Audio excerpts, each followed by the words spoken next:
Hey, thank you for watching. In this video, I will be sharing with you how I make my lechon manok or whole grilled chicken.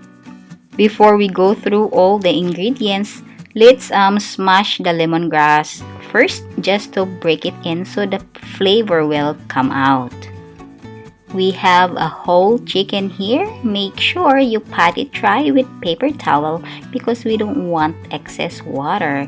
And these are the rest of our ingredients that we are going to use for our lechong manok. So let's go through this one by one. First, put salt all over the chicken, inside and outside.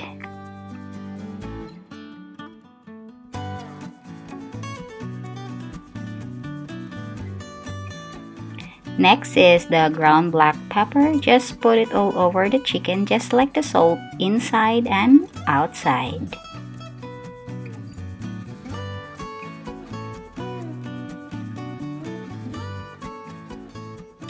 Then next is the garlic powder. Sprinkle it all over. And the smoked paprika. Alright, our chicken is well seasoned, so let's stuff it with, first is garlic, or in any order you put the garlic.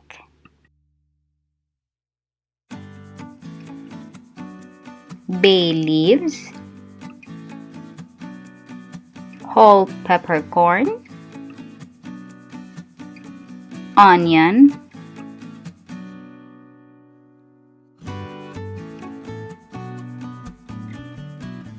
The lemongrass,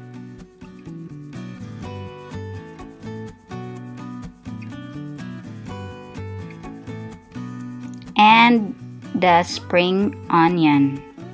I will put all the list of ingredients in the description box below, okay? So now that everything is in, the seasoning and other stuff, let's tie it up. You need this one to tie it up nicely.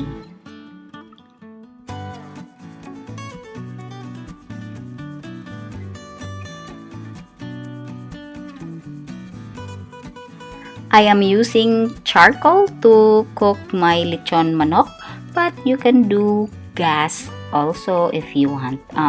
So make sure that the grill is hot and you can grease it with cooking oil before putting the chicken. So cover it, and then if the other side is seared already, like the one you're gonna see in the video, you can flip it up.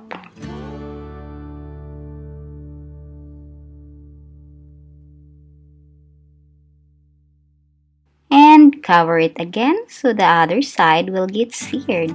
I try to maintain the temperature of my grill to 300 degrees. And then, if both sides of the chicken are seared, you can baste it with coconut water. So, we are going to be flipping the chicken and basting every like 20 minutes, guys. Since we don't have a rotisserie, we'll be flipping. Basting the chicken with coconut water makes the chicken juicy and tender. I flip and baste the chicken at least 4 times throughout the cooking. You just have to really be careful when you flip it. You don't want it to fall apart. You guys, you might be wondering or curious why some of my cooking videos are in full Tagalog and some are in English.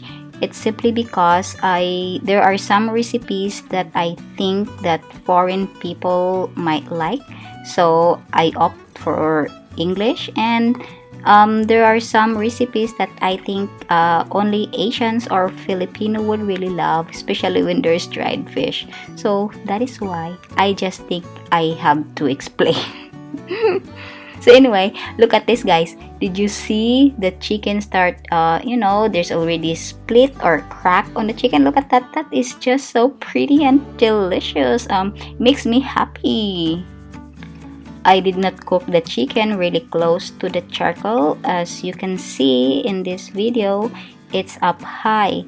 But you can just put your charcoal on the other side and the chicken on the other side. So it's like indirect heat. So put the chicken on the left and charcoal on the right.